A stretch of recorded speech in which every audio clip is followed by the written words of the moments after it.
કે આજનો યુવાન ખોટા માર્ગે જ્યારે ચડી જાય છે ત્યારે પોતાની બધી વસ્તુનું ભાન ભૂલી જાય છે. મા બાપનું માનતા નથી, વડીલોનું માનતા નથી, કોઈને પૂછતા નથી, મશવરો કરતા નથી, અને પોતે કહે છે કે I am something, but no you are not something.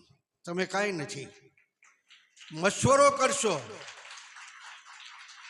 વડીલોની સાથે મશવરો કરશો, મા બાપની સાથે સારું વર્તન કરશો, ભાઈઓની સાથે સારું વર્તન રાખશો, સારા નિખાલસ રહેશો, તો તમે આગળ વધી શકશો. નહીંતર તમે આગળ વધી શકવાના નથી. યુવાનો, આ યુવાનો માટેની ખાસ સેમિનાર છે. અમારી જેવાના 70 વર્ષના આ સેમિનાર લાગુ નથી પડતી. અમે તો માર્ગદર્શક છીએ. આ સેમિનાર જે છે એ યુવાનોને લાગુ પડે છે. યુવાને બોધપાઠ લેવાનો છે, યુવાનોએ બોધપાઠ ઉપર લેવાનો છે. આપણે જ્યાં હોઈને આજે સાગઠા થઈને ફરીએ છીએ, મોબાઈલ હાથમાં લઈને ફરીએ છીએ, ઓટલા ઘસીએ છીએ, સારી વાતો કરતા નથી, ઘરે મા બાપને માન આપતા નથી. અરે એક તમે હદીસ સાંભળો તો તમને એમ થશે, ઘરે તમે સાથે બેસીને જમો, પરિવાર જ્યારે સાથે બેસીને ઘરની અંદર જમે છે ત્યારે અલ્લાહની રહેમત ઉતરે છે. આજે પહેલા છોકરો ખાવા આવે, પછી બાય ખાય, પછી બીજો ભાઈ આવે, ત્રીજો ભાઈ આવે. શિક્ષણનો એમાં આગળ ન વધીએ. આપણે પરિવારની સાથે બેસો, પરિવારની સાથે મશવરો કરો. સાંજે સવારે તમને જે કોઈ ટાઈમ મળે મા બાપ સાથે મશવરો કરો, ભાઈ સાથે મશવરો કરો, વડીલો સાથે મશવરો કરો, જો તમારે આગળ વધવું હોય તો.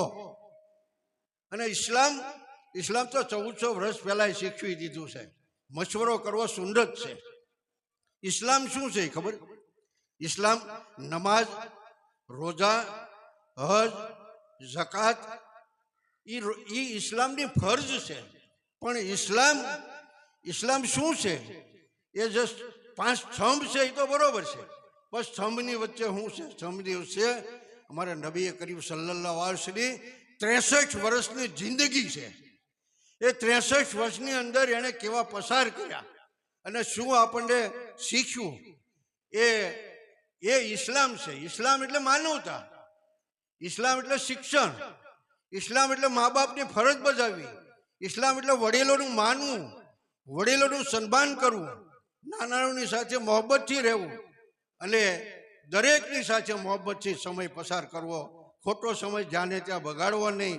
આજે વધારે તો મારે કાંઈ કહેવું નથી. મને બહુ જ આજ ખુશી થઈ, બહુ જ એટલે અનહદ ખુશી. મારું હૃદય એમ થાય છે કે હમણાં હવે રોવા માંડું, એવી ખુશી થઈ છે મને.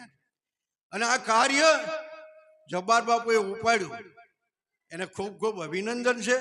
એની અંદર જે લોકોએ સહકાર આપ્યો છે, જે લોકો સહકારની અંદર સામેલ થયા છે, એને પણ ખૂબ ખૂબ અભિનંદન આપવું.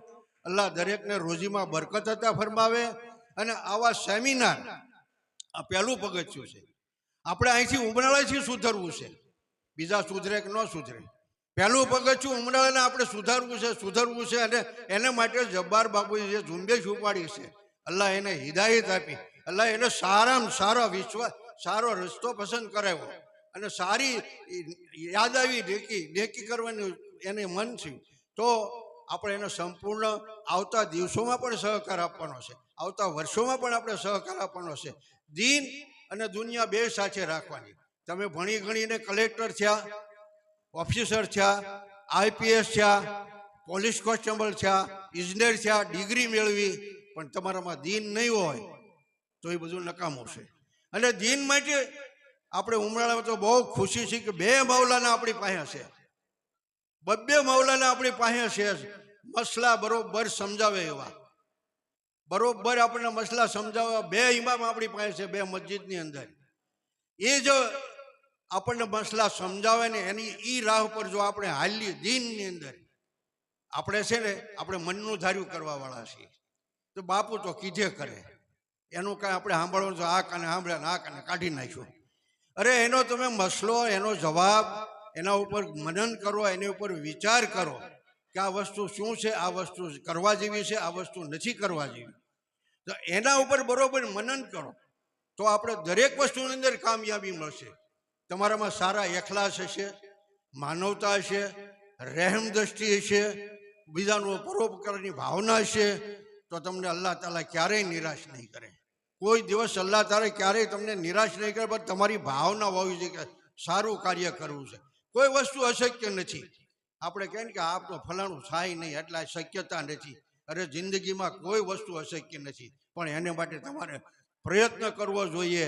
તો આપણા આવતા દિવસોની અંદર આપણું ઉમરાળા કેમ સુધરે, આપણા યુવાનો કેમ સુધરે. યુવાનોને ખાસ મારે હજી હું વારંવાર કહું છું, જે યુવાનો છે આપણે લગભગ 150 યુવાનો છે. મેં એક વખત ગણતરી મૂકી, 150 જેટલા યુવાનો છે. આડાવળી ફરતા જ હોય છે. હાથમાં મોબાઈલ હોય, ઓટલે બેઠા હોય. ઓલો ભાઈ આમ છે, ઓલો ભાઈ આમ છે, તો ઓલો ભાઈ તેમ છે. એટલે ભાઈ તમે એ રસ્તો બંધ કરો, તમારા મા બાપને મળો.